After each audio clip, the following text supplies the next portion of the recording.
I want to talk for a little bit. I've been a realtor for a while, and since 2011, got into the business with my mom, Coby Socher. If anybody knows Coby Socher, she's awesome, and been kind of functioning as a realtor since then. But I want to talk about this concept of, has everybody seen that movie like early 2000s called The Rat Race? Yeah? And it's like kind of like the concept of like we go and we're just doing like the same thing, and then we make a little bit more money and then we spend it, and then we make a little more money and then we spend more money, and we're always just kind of like treading with our heads above water. But it gets really hard sometimes to actually get to the actual meat of things, which is really flying and really having a great base of where we're going. So I want to talk today about getting out of the rat race. I'm not telling you guys to run away from real estate careers, right? I really believe that the catalyst to becoming an investor, flipping homes, and doing all this is the fact that we're realtors. So I'm not trying to get us away from that. But I want to talk about there's this other side that I think I was missing for so long that then once unlocked, completely changed the trajectory of my life and my family's life. So next slide.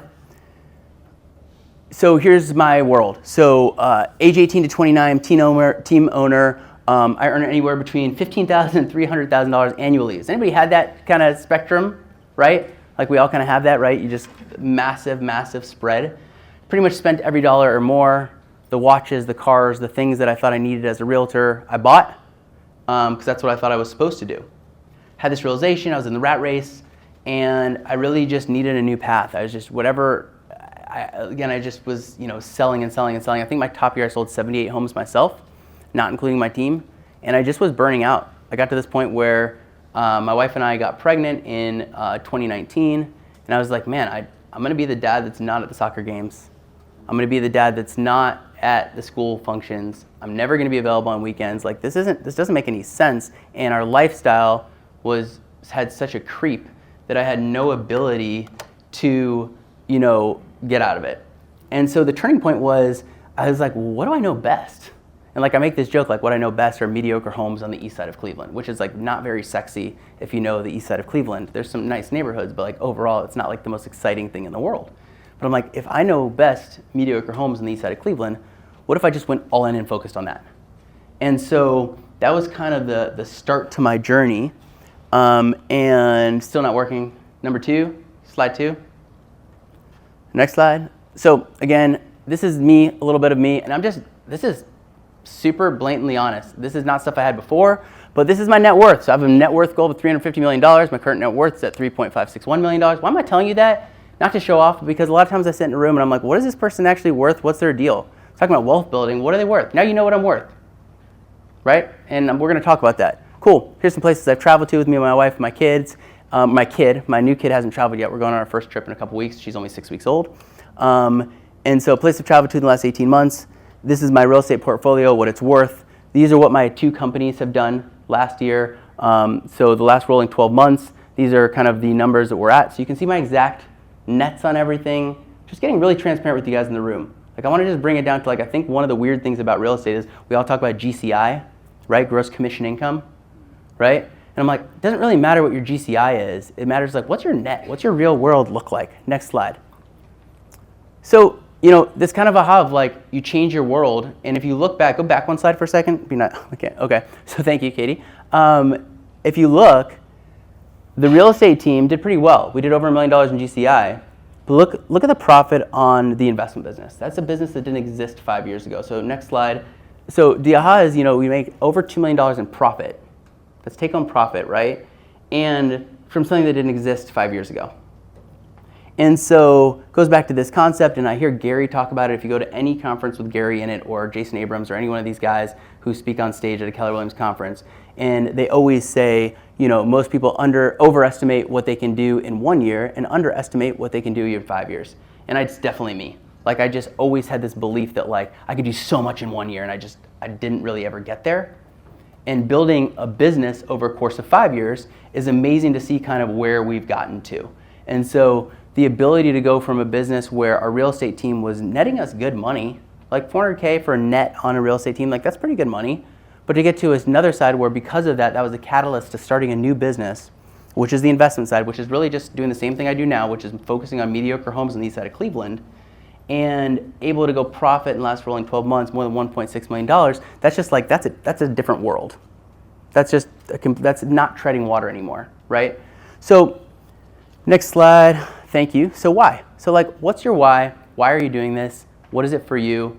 Like, and for me, like, what I was really, when I break it down, maybe is this working, or Katie, are you just magically doing it when I do it? All right, cool. That's my executive assistant, Katie. She runs my entire world, so I'm not surprised. We're like, we got this. Cool.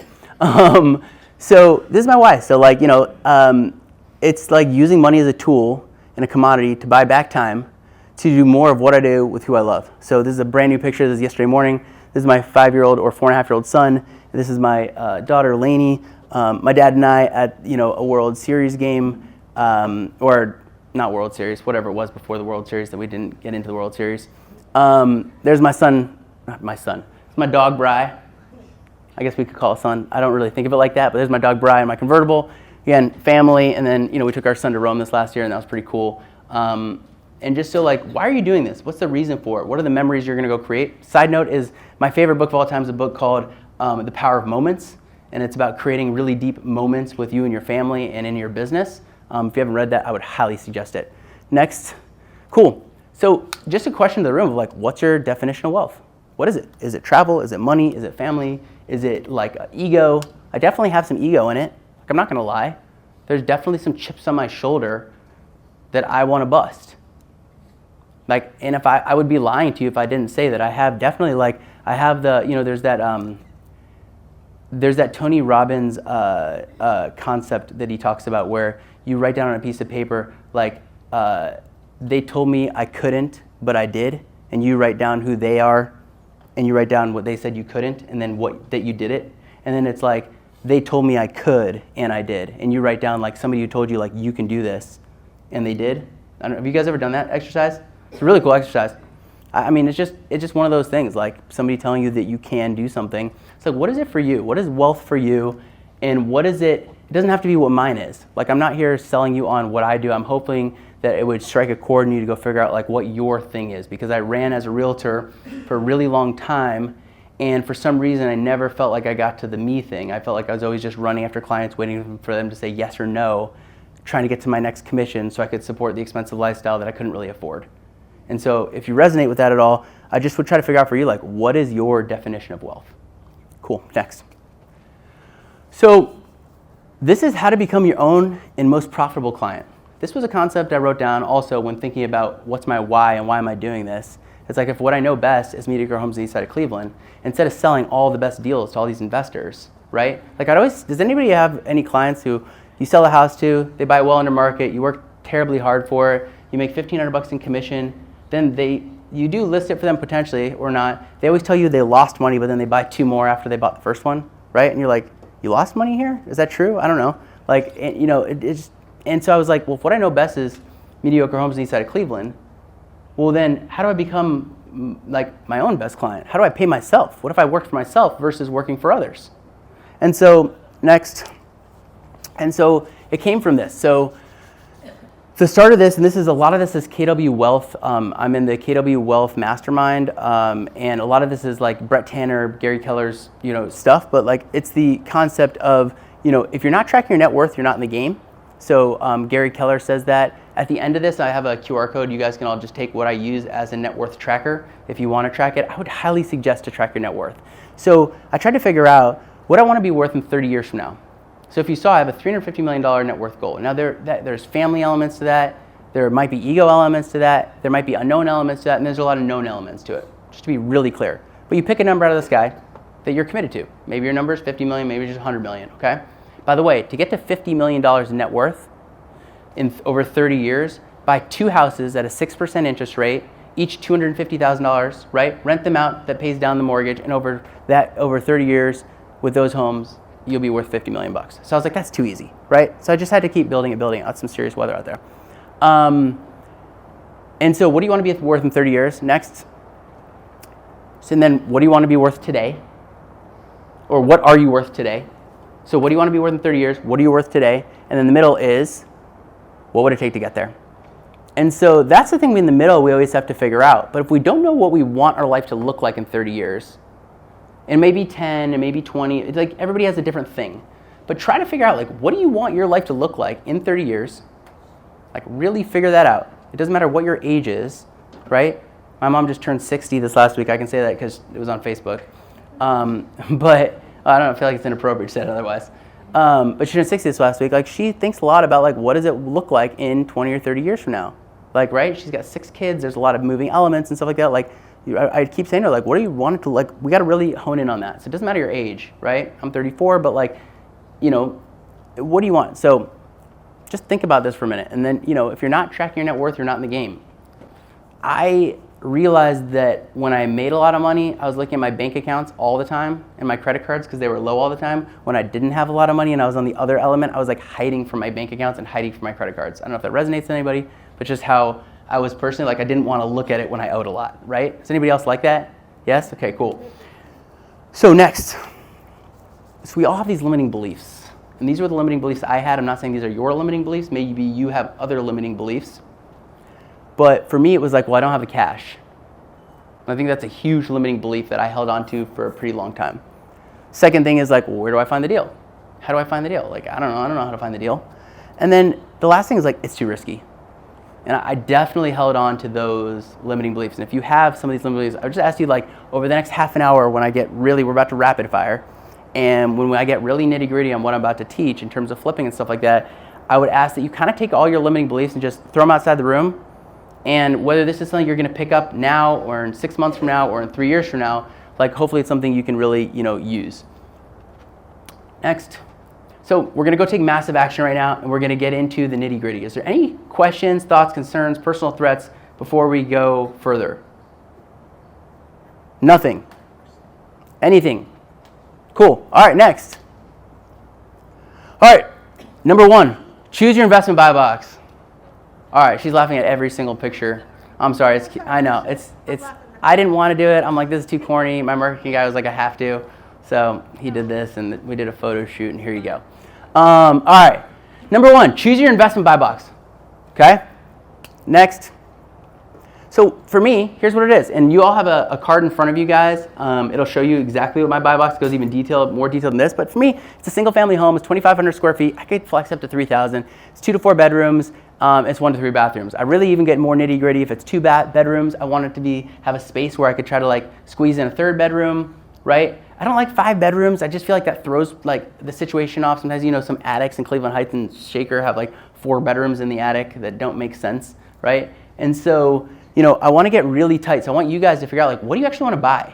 Like, what are you buying? Okay? Once we figure that out, I feel like everybody's all over the place. Like, maybe I'll buy a duplex. Maybe I'll buy a fourplex. Maybe I'll buy commercial. Maybe I'll get into the, and it's like, no. Let's focus on one thing. And what I would ask you to do is, like, just think about, like, what do you sell the most of? So I sold a ton of houses in Cleveland Heights, University Heights, Shaker Heights, South Euclid, and Beechwood. They were mostly single families, right? I actually owned a portfolio of 17 2, 3, and 4 family homes that I got rid of in the past 3 years. They just weren't for me. I was just getting annoyed. You know, one tenant, you know, smoking weed upstairs. The other tenant doesn't like the smell. One tenant's playing music upstairs. The other tenant doesn't like the smell. One person's in the driveway. Someone needs to get out of the driveway. I was just like, I'm done with the noise. And so for me, it wasn't, you know, that just wasn't for me, right? And I had a property management company, but I was just managing the property management company. It was a nightmare, right? And so what's your buy box? Next, after we figure out what your buy box is, you have to actually find the deal. These are ways that I find the deal. So free, MLS, other realtors with off-market deals, Facebook wholesale groups, your database, which is pretty much like listing appointments, and social media posts. Social media really does work. I get a lot of DMs with houses from a lot of different people. I probably get about a lead a day, if not 2 leads a day from social media, right? I've only been deeply on social media. If you see me on social media, I've only been really deeply on social media for about 1.5 years. I just decided to go all in. I'm like, whatever, you know, just put everything out there and see what happens, and it does work. Paid, pay-per-click advertising. There's a bunch of websites you can do pay-per-click. There's motivatedleads.com. There's ZBuyer. There's a couple other ones. Fast Home Offers, another pay-per-click advertising. You're going to pay $300 to $400 per lead, but you're getting off-market opportunities, right? Cold calling, be really careful about, you know, call list. I want to be, you know, do that at your own risk. Talk to your attorney. that gets really weird really quick, but there are a lot of opportunities with making phone calls. And then you can do ads on social media. So creating an ad of something that could look something like this, but maybe a little bit different towards an actual seller. And it's actually pretty easy to target your audience, and we do receive leads in that way. Next, we got to underwrite the deal. So when we underwrite the deal, we have to figure out, like, how do we know what the numbers are? How do we know, like, if it's a good deal or not? And I think as realtors, you guys already know all that stuff. So I'm just going to throw out a couple things. So in this case, you can see here, which is like if it's an internal takedown, meaning you're buying it yourself. So an internal takedown being you're buying it. So Coby's buying a property, internal takedown. So what's the ARV, right? Everybody know what an ARV is here, right?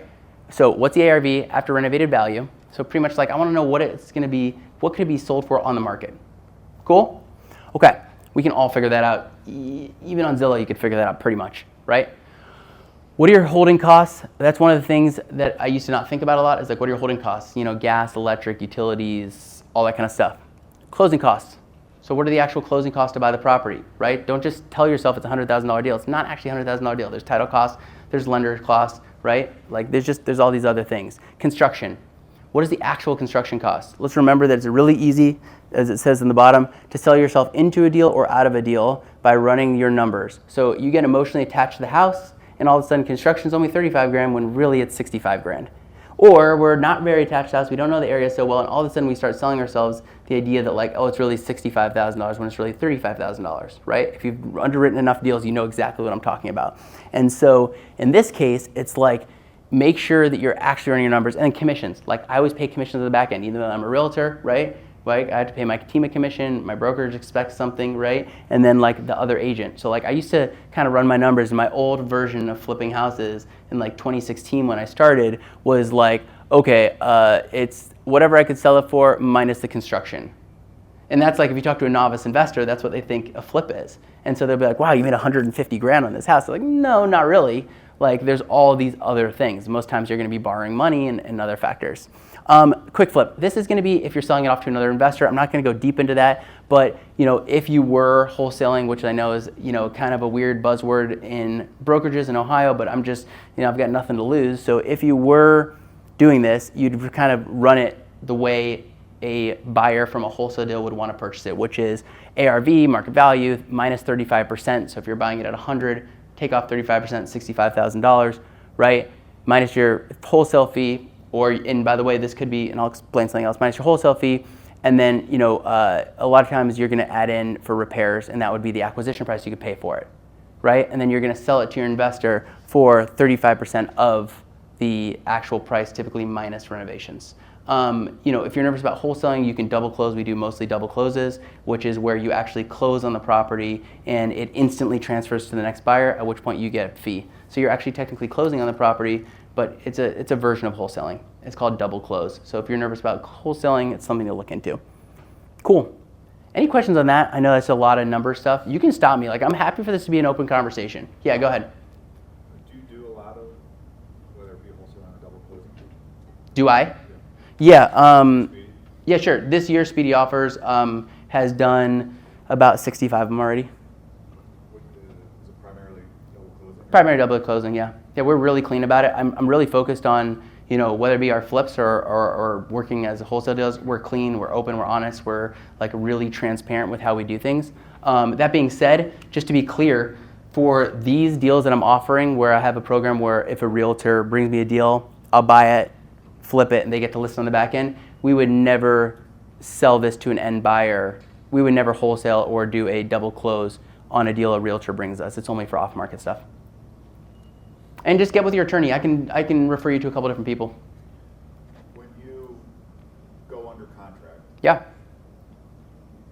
with the intention of double closing, will you go under contract if you don't have an intention of closing, whether you're going to keep it or? I only market for properties that are in my buy box. So all my marketing, all my efforts. Contract you will close on no matter what. Well, there's always reason to back out of a deal. We have an inspection. Yes.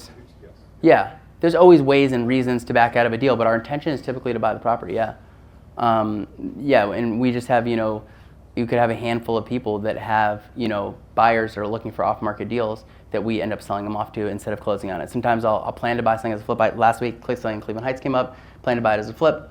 Well, something came, buyer, we reached out to 4 or 5 buyers, said, hey, is this something you would want to buy? And one of them said, yeah, I'll buy it. We made 25 grand for doing nothing versus me flipping it and making 50. So it's like sometimes I'll take that option, but it's not always. Does that make sense? Yeah. And we can go, I'm going to talk deeply about flipping today. I just want to throw that up there as an option. It's a version of a flip. It's a quick flip, essentially.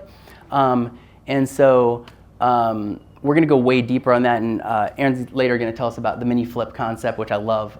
So we'll hear about that more next. Cool. This is a little bit of an interesting diagram. So this is how I look at my world. It's called a deal hierarchy, right? And so essentially like this. So a deal comes in, a property comes in, and I go, do I buy it?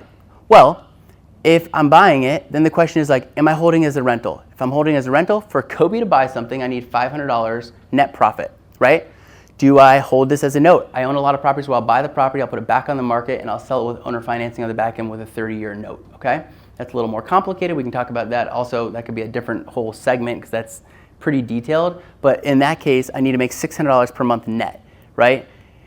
Am I going to flip it? If I flip the property, I need a $50,000 profit. That's actual net profit, $50,000 in our account. I can tell you that this year, our average profit per flip is closer to $73,000. We track really, really detailed numbers. Katie's a financial wizard. Okay, the next thing is, should we list it on the market? If we list it on the market, that gets flipped over to the Socher team. The Socher team is our retail real estate team, classic real estate. And then, I'm sorry, this is if we flip it. So if we flip it, then we list it on the market with the Socher team, at which point sometimes we'll even offer owner financing on the back end. Then the next thing, do we wholesale it? A wholesale is where you buy a property, you pretty much just empty it out. Let's say it has crap in it, you empty it out, and there's a bunch of trees in the front yard. Maybe you knock down the trees, maybe not. And you literally just put it on the market. So a lot of sellers just don't want to put their homes on the market, and they'll say, hey, we don't want anybody in our house, we're too embarrassed, we're too this, too that, or it's a probate situation or some reason they don't want to put their home on the market. In that case, essentially, we just go ahead and I'll close on it, and literally the next day, the only thing I'll have is photography done. Sometimes we'll end up cleaning it out, we'll put it right back on the market. So if I wholesale it, I want to make $32,500 in profit. Again, don't forget, I know this sounds a little confusing. Right now, if your deal hierarchy is your realtor, then when a deal comes in and somebody calls you and says, hey, I'm looking to sell my property, right now your deal hierarchy is a 1 deal hierarchy, which is you can list it. If you do rentals, who here owns a rental property? Cool, so if you own a rental and keep your hands raised if you also could list a home and own the rental. So everybody who raised their hands, right? So in that case, your deal hierarchy is 2, right? It's like you could list the property and you can own it as a rental. So you have 2 deal hierarchies. Now, who here flips a home, rents a home, and can list the home?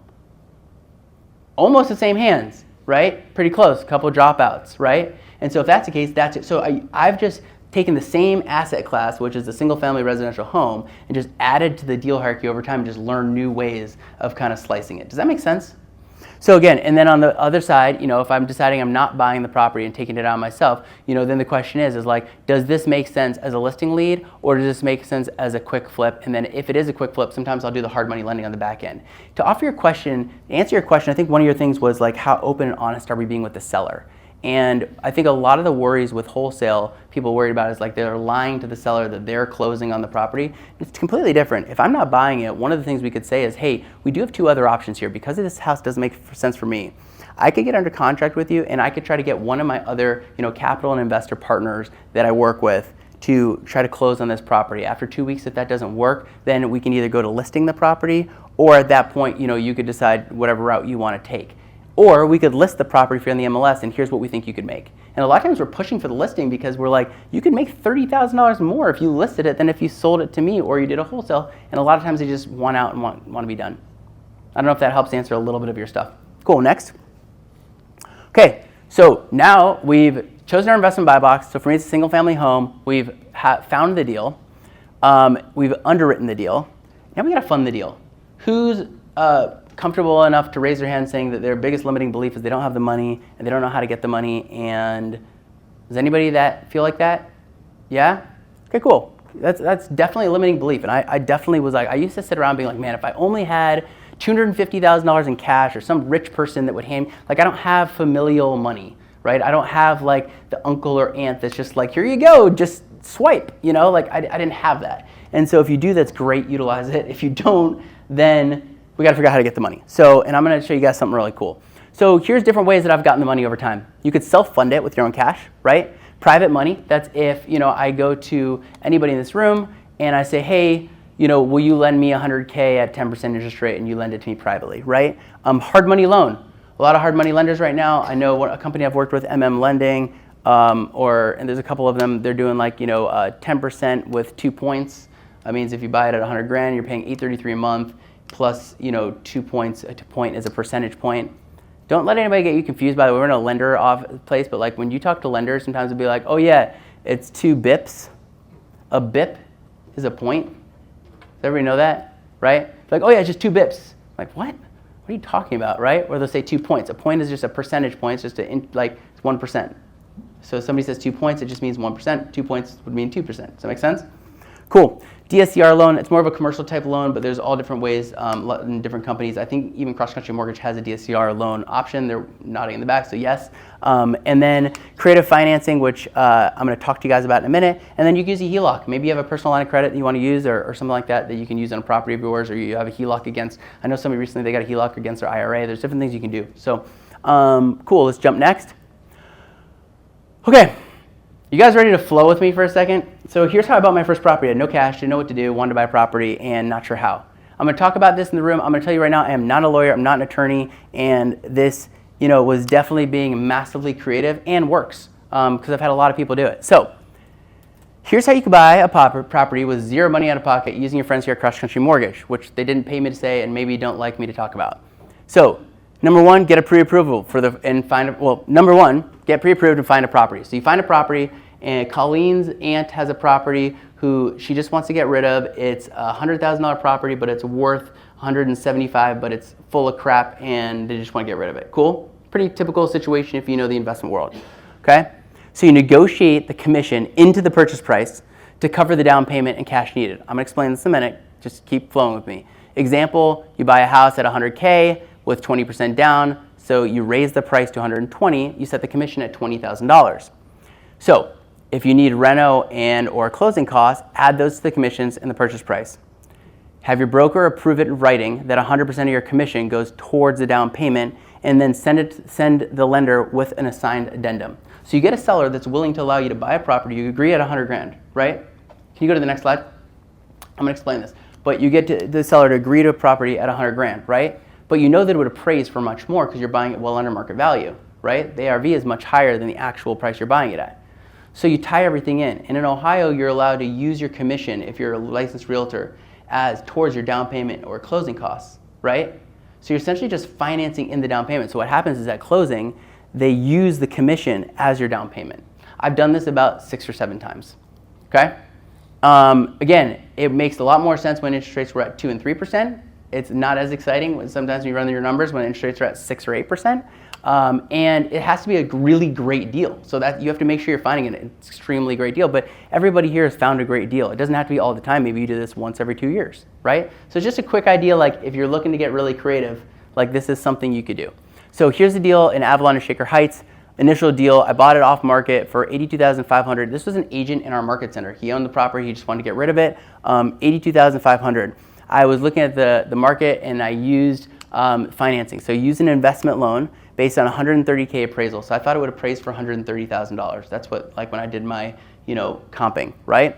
Needed 25% down. Closing costs were $5 grand. Repairs and POS, I wanted 10 grand towards repairs needed in the home, right? So then after I closed on the property, I raised the rent from $1,100 to $1,600. Had a mortgage for $930. The cash flow is $8,040 in 1 year, which is true. There's just the tenant stayed. Then the tenant decided to leave. They bought their house. I actually helped them buy a house, the tenant.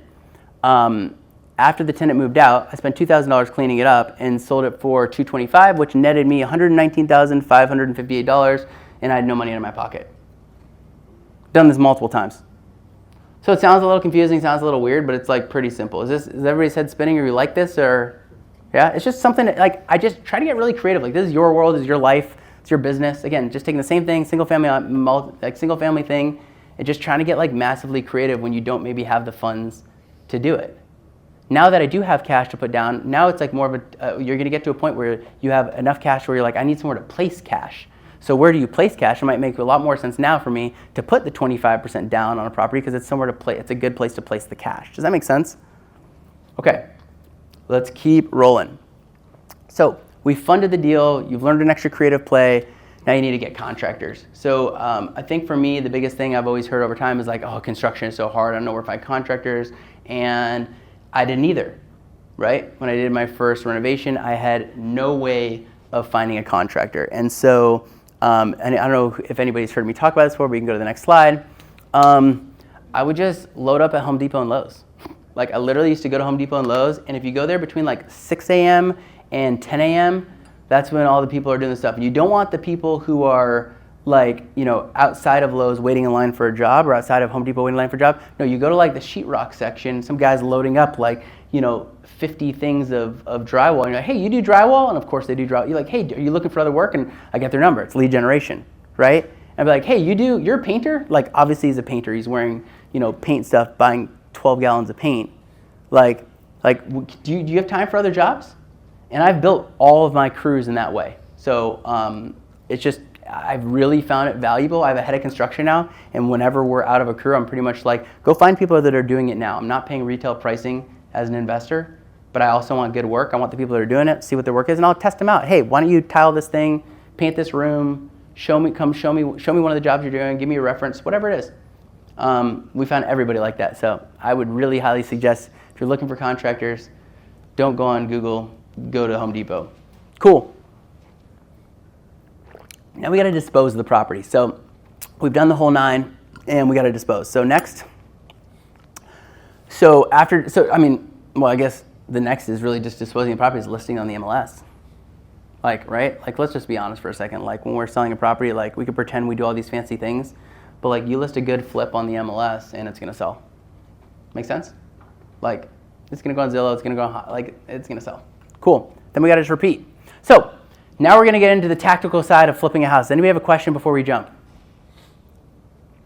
No? No questions at all? Okay. I'm just going to catch up here so we're on the same page.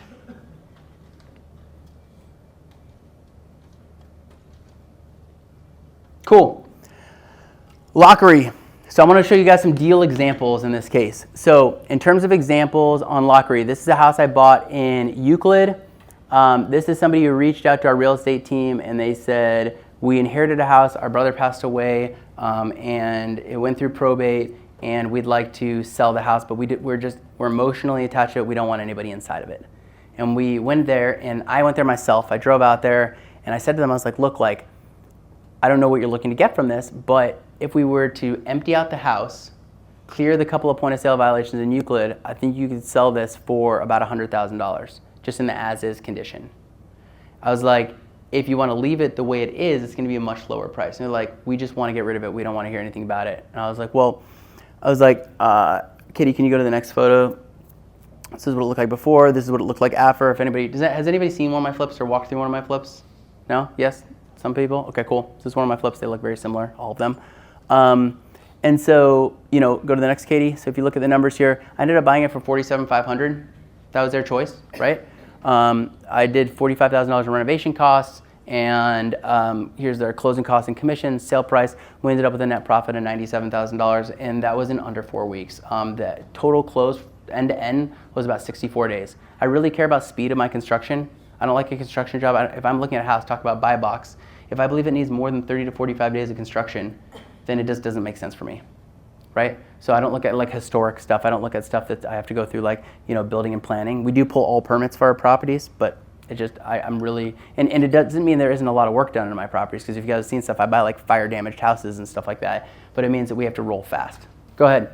So do you buy things with like basements that have water and Oh yeah. all of that kind of stuff? Yeah, flood, fire, damage. I mean, the only times I'll do things that take time is like, I'll buy a house with like squatters in them and stuff like that, where, like a family member claims they're not squatting but won't get out of the house. That happens a lot magically. There's always a family member.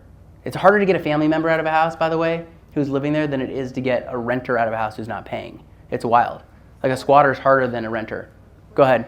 Was 97K like one of the better Yeah, I mean, that's a great one. I'm going to show you. Yeah, I mean, that's a great one. But if I don't believe I can make 50K on a flip, I just won't do it. Like, I don't believe in the flip. Like, people will tell me, like, oh, like, I believe I'm going to do this. It's my first one, but I'm only getting it at 30. And I'm like, well, 30 is tough because, like, my most recent flip, I had to do a new roof that we weren't planning on. Like, it actually had a newer roof, but it was put on, like, incorrectly, and there was some weirdness to it. And so, and once we took that off, it ruined the wood, and then once we took that off, it ruined the rafters, and then we got like some rain in the house. So like all of a sudden, you're a $15,000 issue. If you have a $30,000 profit, it turns into 15, right? And then like the day before we listed it, one of the contractors broke the garage door, and so that was an extra like $2,600 we weren't planning on. So now all of a sudden, you almost end up with no profit. You're better off listing the house, right? So I would really try to add in for unknowns and really make sure like the deal has to make sense. Like you win on the buy. 50 is not the goal. 50 is a minimum threshold or I won't touch it. Yeah, and that's why there's different disposition options, right? Like I can go, okay, well, if this doesn't make sense as a flip, well, then I'm going to push for the listing. If this doesn't make sense for a listing, I might push for the wholesale. If this doesn't make sense for the wholesale, I'm going to push for maybe it makes sense as a rental, maybe it makes sense as an owner finance deal, and so you try to slice and dice in different ways. You take your deal and you run it through, that kind of system, which allows you to figure out, what makes the most sense for each house. Does that make sense? Yeah, you diversify. Yeah, exactly. Yeah, and you mitigate risk a little bit. Like I was buying a ton of rentals when interest rates were at 2 and 3 and 4%. Right now, at like 7%, it's hard to make sense of a lot of these deals. I'm looking at a deal that they're like, it's a 10 cap, but a 10 cap minus a 7% interest rate, it's like more like a 3 cap, right? So it's like, anyways, next. Cool. I want to talk about some flipping secret sauces. So, number 1. Be bold with your design and color choices. People make such mistakes by creating the most bland flips in the entire world. Like, why have a bland flip? Just doesn't make sense to me. Like, don't paint everything beige and then hope that somebody's going to be super excited to live in your home. Like, no, like I make my houses sexy. Like, that's what I want them to be. I know I'm done right, but I want them sexy. I mean it. And anybody who works on my team knows that I'm like, no, it has to look awesome. And so do that. Number 2. I use video and FaceTime instead of site visits. I'm at the point now where I'm maybe seeing my property one time during the whole flip process, which is really just maybe twice. It could be sometimes at the front, but a lot of times not even at the front end, but a lot of time on the back end. But my contractors submit videos of that every single day. So everybody has to send me a video. If you're on one of my job sites, you send me a video of the entire property, and I review that video. I get to see that video. We keep it in a file. And that mitigates me having to run to the house to see if somebody showed up that day. It also makes them more accountable to wanting to do good work and wanting to get the work done because they know they have to send me a video at the end of the day. And if they're not sending us videos, I don't really want to pay them. I gotta just make it part of my contract, part of my deal. Like, you gotta get me the information. I gotta see what you did that day. I gotta see what happened. I want to see progress. If I didn't get a video, my guess is you didn't show up. Okay? Do a full inspection after the final clean. So, and use it in your punch list and MLS. If you know any of my flips, you can look up right now. I have a flip, I think it just went pending an hour ago, but I have a flip on Telford. You go on the MLS, you're gonna see in the supplements, you're gonna see a general home inspection. Why? I used to not do a general home inspection on my flips. What would then happen is the buyer would do an inspection, they come up with an entire punch list of stuff. It cost me an extra $3,500. It freaked the buyer out. Right? It would get me, and I'd have to bring my contractors back. It just kind of made things messy, right? So now what I do is I use PRC or Greg Kolar or Craig Haas. I don't have like a specific person, but I use a really legitimate company. I pay them full price. They come in and they do a full-blown home inspection. After we're done with the flip, it's staged and a final clean. I then take that and I look at all the things. I use that as a final punch list. Right? And I have our guys knock out like most of the items. We write on there like seller fix this, here's the receipt for this, here's the receipt for this. At which point the buyers are buying it. And I would say about 90% of my deals don't have an inspection on it. So if you're flipping a house, the inspection will kill you. That's where deals fall apart, right? So just get the inspection done up front. It's just a really easy way. It costs an extra couple bucks, holds your contractors and you accountable. And then we're just disclosing everything. Like, here's everything we know about the house. Take it at your own risk. Like, it's an older house. I'm not like trying to pretend it's perfect in every way, but here's everything we know. Next, get a fresh set of eyes. A lot of times when you've been in the property a million times, you can't see the stuff. Has anybody showed a property to one of their clients and it's like the vents aren't, screwed in and they're missing outlet cover plates, and in the basement there's like a little corner under the steps that like is a little moldy and like unpainted, and there's like all these weird little nuances. When you're in a flip, and when I was the guy who was there every single day making sure everything was happening, I used to either bring, my wife or a friend, and I'd be like, just come in and just like find everything that I maybe can't see, because you can't see all the little nuances that everybody else. It's kind of like when you go into somebody else's house and you're like, there's dishes in their sink, and you're like, ew, that's kind of gross. You go to your house, your dishes somehow aren't gross. I don't know. It's just, you know what I mean? They're like, their stuff is, like somebody's like a bunch of shoes by their front door to me somehow is sometimes gross. But like in my house, it's not. Why? Because it's mine. They're my shoes. But in somebody else's house, it's like, yeah, that's gross. So bring somebody else in as a fresh set of eyes. Price it correctly. My average flip in my last 50 flips, I've flipped to over 175 homes. In my last 50 flips, they've sold on average 21K over the asking price. It's because we ask the right price. When you list things the right way, it really works to your advantage. So I'd highly suggest to not overprice your homes. The market will decide what the home sells for. Provided a detailed list of updates for the appraiser. Knock on wood, I haven't had an appraisal issue. People don't believe me. And I say, no, what we do is we create an entire list of every single thing that was done to the house. I'd be happy to provide that if you want to DM me or text me or whatever. I'll send you what I use. And we send it to the appraiser and they use it as part of the appraisal. And we've never had an appraisal issue. We'll have an appraisal issue at some point, I know it. But pretty much it's helped us immensely and the appraisers highly appreciate it. Stage the home. It's funny, I used to pay a staging company. I moved, my mom moved, and then our office had like a little living room space that we ended up converting. And so I ended up taking all that furniture and we staged one house because it was a really weird layout and it sold extraordinarily well. We've now moved that staging furniture like 20 plus times. It's pretty beat up at this point, but it works. So like we just keep moving it from house to house to house, but like stage your houses. Flips, these are 50s, 1960s houses. Like the corners aren't perfect, the walls aren't ever gonna be perfect, but what happens is when a house is staged, you walk in and you're like, oh, this is a really nice space. I don't love how they put that couch there, but like, I love this space. What happens when you don't stage it is the parent comes in and goes like, what the hell is this little thing right here? You know, and they're like all of a sudden nitpicking the corners and the walls and the floors and the stuff. So a staged house, when it's flipped, to me, sells so much better than an unstaged house. We keep trying. Every time I try to do, I'm like, we're not gonna stage this one. I end up like being wrong. So there's actually a great staging company. What's the name of the staging company? Casa CLE. Casa Interior CLE, I've used them for, they're awesome. I would highly suggest them if you're looking to stage a property. And then dumpsters.com, we use them for everything. Funny thing is I actually got sponsored by dumpsters.com this year. I reached out to them, I was like, you guys should sponsor me. I was like, I wrote them, I'd love to be the face of trash. And they wrote back, sure thing. So I got some free dumpsters, so there you go. Dumpsters.com is, it's a real deal. My dad wasn't very impressed with that one. My dad's like a Harvard grad and professor. I'm like, Dad, you're not gonna believe this. I got dumpsters.com sponsoring me on Instagram. And he's like, okay. So schedule your dumpster. It's always good to have a dumpster, but we get a dumpster there, by the way. You wanna talk about moving fast? We close on a property, our dumpsters are the next morning. We gotta move.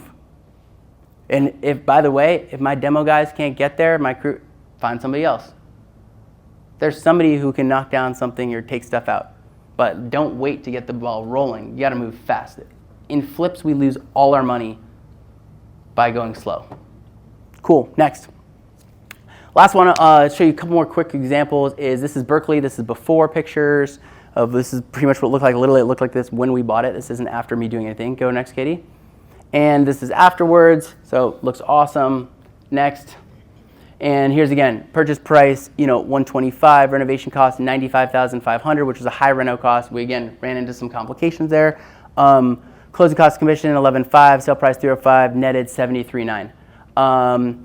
We were delayed 6 weeks due to weather and exterior work needed. However, because we wanted to buy, we still beat our profit goal. So we literally just had to sit on this house for 6 weeks. It was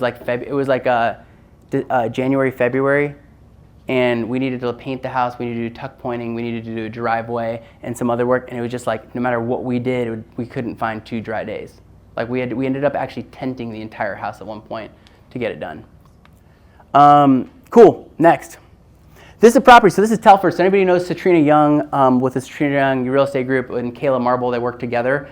They had this listing on Telford in Cleveland. I've actually never flipped a home in the city of Cleveland itself. Now I'm totally open to it. I bought rentals there. Right? I've done hotels there, but I've never done actual flip here. So it's on Telford Road right near Scottsdale and Shaker Heights. She called me and said, hey, we have this seller who has this listing. It's full of stuff. We've gotten some okay offers. Do you want to buy it? And I was like, I don't know, I got to see. She sent me over what she thought the ARV would be, which she said around 200K. I went and saw it that day. So Katie, next, this is what it looks like. This is on the market right now. I think it's going to go pending in about an hour. I just signed a deal for it today. So we flipped this in 3.5 weeks. Next. And so this is the cool part about this house. So they brought me in, I bought it. They represented me on the front end, so just like the paper in front. So Satrina Young lists the house and calls me. Number 2, I buy it with her, and she gets a buy-side commission. Number 3, I flipped it in 30 days or less. Number 4, Satrina listed the home for me. So on Friday of this last week, Satrina listed the property. And on this one, Satrina will get 2x the commission. The cool thing is she actually ended up bringing the buyer also. So she got to get 2 commissions on the front end and 2 commissions on the back end, which is just kind of cool. You take right? I mean, she's just, by the way, incredible if you know her. But, it's just kind of crazy. So I realized over time, what did I want out of realtors? So I was like, I wish realtors would send me off-market deals. And this is what I'll just say to everybody here. I'll just say, I want you to be the investor. But if you choose not to be the investor and your seller would rather sell it in cash, call me. I want to buy it. And the difference between me and every other investor is every other investor tells you they're as is. Every other investor tells you they're a cash when they're not. They're usually hard money. And every other investor is going to hope that you don't care that they need to get in there 16 times. We'll do, my head of construction or me, we'll do a 10-minute walkthrough. We won't walk through again. We'll close as quick as you want. We close this one in a week. And it's based off of me selling so many houses to investors, just hating the process of working with them and them just lying to me in every which way. And I'm like, how do I make this easier? And so on the realtor side, if you bring me a deal, you get the commission. I'll pay you, the front end commission of 3%. And then you'll get to list it for me at a full commission as well, which creates opportunity like the buyer coming in from an open house and buying the property. So that's that. And kind of just to wrap for a second, this is my net worth tracker. If you guys want it, use it. It's not an obligation. It's not like I don't have a way of getting your information. Well, probably should be smarter with that, right? Like I don't have anything to do with your information. So, but I just wanted to share that with you guys. Track your net worth. Know what you're worth. And by the way, it's even more important if you're negative. Like if you're in the negative, that's fine. Let's get out of it, right? Let's find a way to get out of it. And so, I would just say like this, figure out what you want to be worth in 30 years from now. Figure out what you're worth today. It's not embarrassing and it doesn't matter. And figure out what it's going to take to get there. And then believe you're worthy of it. Like everybody in this room is worthy of it. And everybody in this room has the capability and the ability to be able to do awesome and massive things. And the reason why I shared those numbers is that wasn't me just a couple years ago. I wasn't making $1.6 million net from an investment business that didn't exist a couple years ago. I was half-assed flipping a home, buying a rental, doing a thing here or there. And I turned it into a business. And not everybody has turned it into a business. Maybe it's just a side gig where you make an extra 100K a year, right? That's whatever you want it to be is okay. But just believe in yourself and believe you're worthy of it. Get really creative and say, how could I do this? How could I make this happen? What's the way I could do this, right? But you first have to figure out where you want to go. You have to figure out where you currently are, which is your baseline, and then you figure out what it's going to take to get there. And I really do believe one of my goals is to just talk about this heavily, be massively open and vulnerable with my world and my numbers so that other people can go you know what, I can do more than what I'm just doing. And I think that real estate is a really valid career. And I think that what we do as realtors is really hard, but I also believe you get to eat a piece of the pie. And so it's not just that we have a good deal and we call somebody and go, we have a $50,000 off-market deal that's worth $100. Would you like to buy it so I can make $1,000? I want you to ask yourself, how could I buy this? And I really do believe everybody here has the capability to do that. Cool? That's all I got for you guys. So thank you so much. I really appreciate your time. We're going to jump really quick